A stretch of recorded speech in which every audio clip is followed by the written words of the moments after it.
Hello colleagues, welcome to this week's learning. This week we'll be focusing on conferring or writing conferences with students. And so I love writing conferences because they provide us with so many opportunities to meet with individual students, to meet with small groups of students, and really provide the differentiated instruction that students truly need as they are engaging in the writing process. And so I like to think of conferring as the heart of both literacy development and writing development in all of our students. And so it really gives us an opportunity to truly build relationships with students, and so we get to know them as individuals. So launching the school year, conferring with students is so critically important, whether we're doing it virtually or whether we're working with students one-on-one. So we want to make sure that we set aside some time to really work with students and really ask them questions and really understand their thinking and their part on the process itself. So how do they come to the learning opportunity? What are they thinking about? What is their schema and background with the strategies that we're trying to teach them? And where are they at with their individual understanding of each genre and how each genre works? Obviously, our youngest learners have a very limited amount of exposure to various genres, and some of our kindergartners have had limited experience with literacy itself, and so they need us to scaffold that information and provide them with the information they need in order to develop these skills.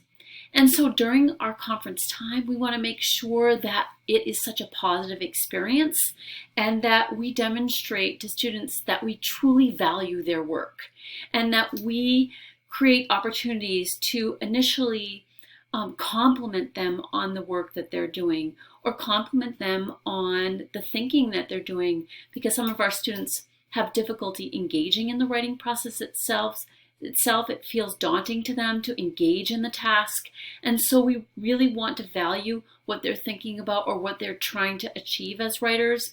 And so they should feel better as writers or readers after we've left them versus feeling like they have so many corrections to take on and so many revisions to make that that conference doesn't feel good to them. They should actually feel like they have an action plan and steps to move forward. And we really want to make sure that we're supporting their process. And so each time we're meeting with students, we're really thinking about how we're going to differentiate for small groups or differentiate for partners or differentiate our instruction depending on what students' needs are, and really providing them with that actionable feedback. So the steps to get the work done. So this is what you're going to do first, and this is what you're going to do next. And perhaps leaving them with an artifact, right? Leaving them with a Post-it, really saying to them, you know, here you go, this is how you do the work, right? And sort of even writing down those steps in front of students so that they understand how that works. And then ultimately, as we're working through that actionable feedback, asking them to show you what that looks like. So we wrote down your action plan. How would that look in your writing? How are you going to engage in that? Talk that through to me again. So that actionable feedback and that plan itself becomes something that they can use as an anchor to really talk through the steps after you leave, so that all the things that you've talked about really feel like steps that they can take on as learners. We know that time is always against us as we're working in classrooms with small groups, working with individual students. We know that we feel a lot of pressure as educators to be able to meet with students and be able to have the time to confer with students. We want to be sure that as we're engaging with them, we're not engaging in these lengthy conferences that require so much time, because we know that we can, especially for our neediest learners, our students that are most challenged with the tasks, that we can often get lost in our conversations with them. So we want to be specific, and we want to be targeting goals, perhaps that we've introduced in our teaching point during our focus lesson, things that we may have modeled, so we know that they've been provided the instruction conversation ahead of time, and that we can refer back to something to be able to center their thinking and not just engage in a whole new teaching point that they've never seen before, so that they can be independent and they can practice what it is that we've taught them and supported with them. And so they need to clearly understand their individual goals as they're engaging in the process, so that it doesn't become overwhelming. And we can be specific with our time and how much time we're spending with students. So we might say something to them like, so what have you been working on as a writer? And they may have a specific goal that we've set with them. We may have met with them in an assessment conference, so they may have something that they're working on, or they may describe something that they've been thinking about from your focus lesson, depending on the anchors and the scaffolds that you've provided for them ahead of time. And so you might say to them, so take me to the place in the piece where you're working on that. So specifically, as you're conferring, you can target that one area to save you time and be able to lift the level of writing depending on what they're thinking about as a writer. So these are some strategies to support you, because ultimately they can't be independent on things that they've never seen before. So we want to be sure that that gradual release is really sort of within their zone of proximity as learners, and those approximations live within things that we've taught them as writers. And so some of our time to confer, we can really support partnerships, and we really need to teach them how to confer with one another. So how does that work, not just for me as your teacher to confer, but how does your partner help you? And so we want to be sure that we've created opportunities for partnerships to be able to rehearse together orally, so that it supports that progression. We want to make sure that in small groups we're supporting conversations between students so that their partnerships get stronger and their conversations on how to talk about their writing become stronger. So we need to not only teach them how to do the work, but we need to teach them these skills and strategies so that they're supporting their understanding of how a partner works, how conferring works, because the conversations will be lifted between the students and you, and the students between one another. So that sometimes as you're conferring individually with students on their scheduled time, you might see partnerships sort of emerging. So some skills and strategies that I've seen are that when certain partnerships decide that they actually need a conference, or they're stuck, or they need their partner to work with them, you might have a designated space for them to sort of tap their partner on the shoulder and say, do you have 2 minutes? And they might set a timer and go to that specific area, so that you know the conversation is really targeted towards supporting one another. Or you might have a scheduled time for them to confer with each other. So at the beginning, after an oral rehearse with the whole class, they might meet with their partners and have conversations for a few moments. And then you may have them go back and work independently. So some writers don't mind some background noise and some busy time, but other writers, writing is so difficult that they need some quiet time. So depending on your classroom environment, you may structure time a little bit differently depending on your students' needs. And so if we think about working virtually with students during a Google Classroom Meet or a Zoom time, you can set up those partnerships so that they're actually going off and having these conversations, and you can have a lot of control over how much time they have to spend with one another, and then really prompt them virtually to come back to the whole group, so that these structures are quick and they're frequent, so that we break up that time so that it feels very productive. And then we want to make sure that in the end of our share that we meet with students again and sort of summarize the learning that you've engaged them with in your focus or teaching point, and really model some of the work that we're trying to highlight and get students to do. So you really want to think about sort of that midline on the things that you can really call attention to, some things that your writers are doing really well, or you might highlight a partnership conversation that you overheard, but really bringing to light again that teaching point, or a teaching point that came up in your classroom that a lot of students may need additional instruction with, and that you're sort of taking anecdotal notes on or noticing based on students how you would adjust your practice moving forward. So some various types of conferences that you may want to practice and really support some, really some goals for yourself as you're moving forward as a writing instructor.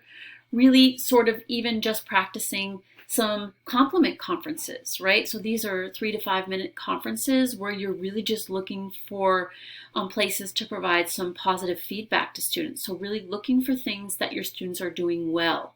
So you might be thinking about the teaching points that really feel solid for your students. What have they really solidified in their learning? And really complimenting them on what you've noticed that they've transferred from your teaching to their writing. So you might just have a time when you just have some brief, you might set this in with your conferring time. So you're going to think about, 3 to 5 students that you're just going to give some positive feedback to. And then you might have, 3 students that you're focusing on a research complement teach, so that these take a little bit longer, 5 to 7 minutes, where you're sort of researching, complimenting them on something they're doing well, and then really thinking about providing them with an additional teaching point so that you may use your writing toolbox, some ways that you're coaching and conferring, showing them an example from a mentor text or another student's work, or writing right there with them or orally rehearsing, and then teaching them, and then moving on to that next group of students. So you want to be strategic in really noticing what students that you need to provide different types of feedback to, and then even calling small groups and strategies. So sometimes it can be a choice, like I'll be meeting the first 15 minutes, 5 minutes will be on leads, 5 minutes will be on elaboration, 5 minutes will be on conclusions. And so if you think you need to meet at that time, students can meet with you or sort of set up these groups so that they can actually sign up for strategy work that they feel like they're really having difficulty with. And then other times you're going to be sort of researching and collecting that assessment data. And then if writing clubs are meeting, they can actually support one another if they have similar goals or conferring with one another. And so these are other ways that you can get more conferencing to happen. But then I want to caution you on really setting up so much time that students really, they have their goals, you've met with them, but then ultimately students need time to practice, right? So ultimately they need to practice again in this piece, again in the next piece, again in the piece after that, so that students have multiple opportunities or shots on target to really get better in the next piece. So it's not always about revision, not always about revision and editing, because really revision is writing. So if we think about the revision process, it doesn't happen all by itself. It happens in the process of writing again in that lead, writing to elaborate again within that piece, and sort of that back and forth reciprocal process. But if they're not practicing these strategies again and again and having multiple opportunities to create multiple pieces within a genre, they really don't have opportunities to lift that practice within themselves, because they're sort of stuck within one piece and they need to start the whole process again and again. And as writers, they're not working to publication. Actually, published authors have editors who go in and find places for them. They revise every single comma or period or capitalization. So we can't expect our students who are just learning to work within this process to get better if they don't have multiple opportunities to practice themselves. Some things to be cautioned about as you're engaging with your writers, right? It's not an opportunity for fishing, right? We're not just throwing questions out there to students and just leaving it so open-ended that we're hoping that students can land that learning target, right? We're really either noticing what they're doing, what are you working on as a writer, which is more open-ended, and then we're going to close our questioning down to be more and more specific, right? And we're going to teach students how to engage with us, like I'm working on my lead, I'm working on elaboration. So we really want to be clear in our teaching that we've provided them enough foundation to sort of get some approximations around this work and really then target our questioning to support students, or take me to a place in your writing where you're finding it difficult or complex, and then be more specific about that particular section of the writing in order to manage our conferences much better. And we're sort of going to anticipate the challenges they're having within a genre. So as we look over students' work, we're sort of problem solving ahead of time, like what's going to be hard for our writers.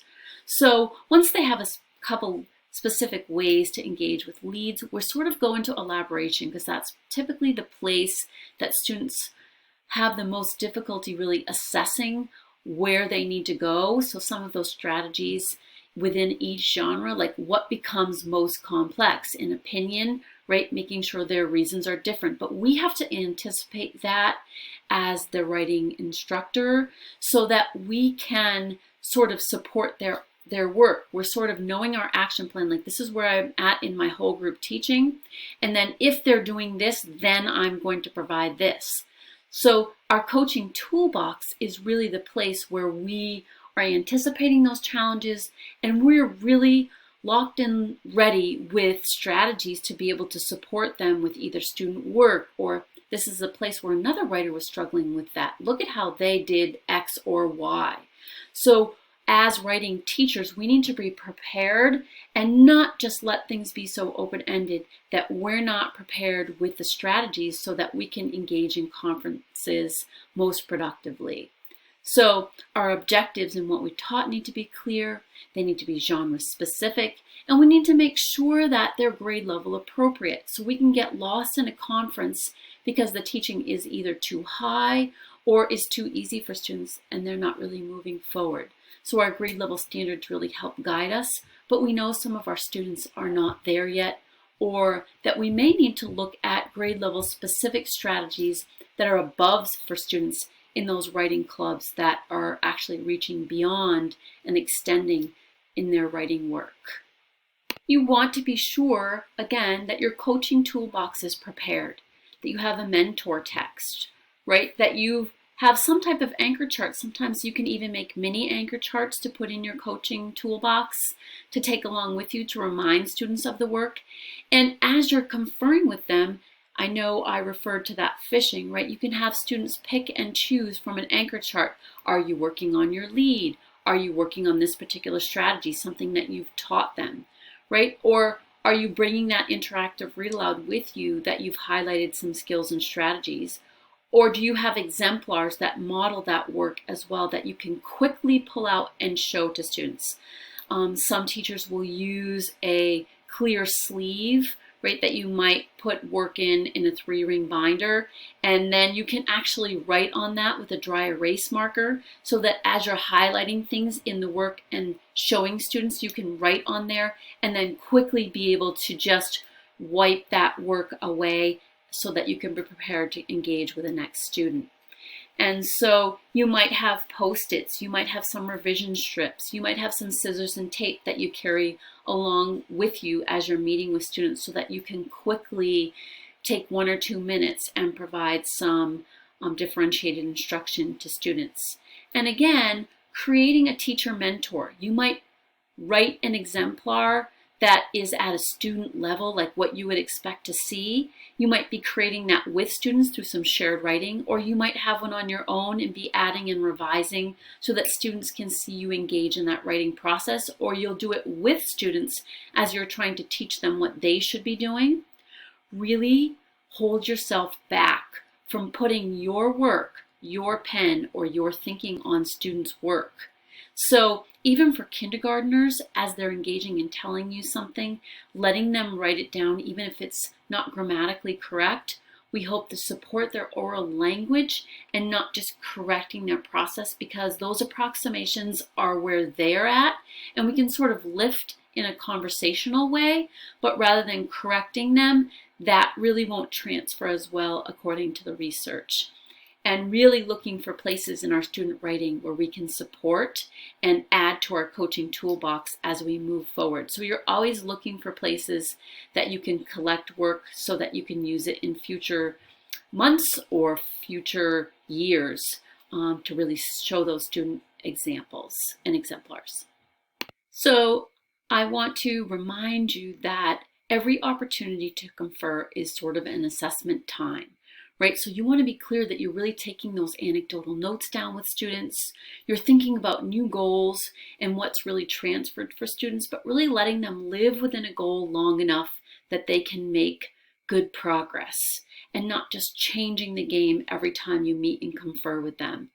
And finally, making those goals really visible so that students actually see that they have made progress. What did you get better at as a writer, right? So taking those opportunities to really work with them and letting them see that they've made progress within their goals. Look at what you were doing before. Look at how you're doing now, right? And so making writing fun and getting them to feel like authors and really identifying that, this is difficult, but it's exciting. Like, look at how much better we've got so that they can actually feel and really change and shift their mindset that they're all writers and that every exemplar is not always perfect and at such a high place. So try to select some exemplars of student work that haven't done things perfectly.